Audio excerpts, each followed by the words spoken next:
ছুটে ছুটে খুব হায়রানি পাচ্ছি, কিন্তু কিছুতেই কিছু কাজ হয়নি। আমি সপ্তাহখানি আগে দাদার কাছে খুব কান্নাকাটি করছি, আর তারপরে সকালবেলা আবার গেছি, গিয়ে বলছি দাদা আমার কাজটাকে একটু করে দিন না, আমার খুব অসুবিধা।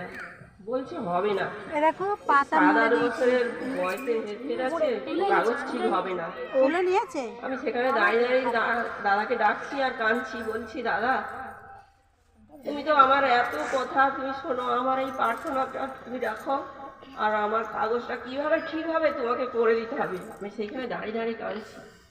তখন সেই লোকটা বলছে, ও দিদি তুমি কাগজটা আরেকবার দাও। বলতে আমি কাগজগুলো আবার দিলাম, দিতে কাগজে কম্পিউটারে বসালো, বলছে ঠিক আছে তুমি 2-3 দিন পরে আমার সঙ্গে আবার দেখা করো। আমি দেখা করার আগে সে আমাকে ফোন করে ডাকলো, ডাকতে আমি আগে গেছিলাম।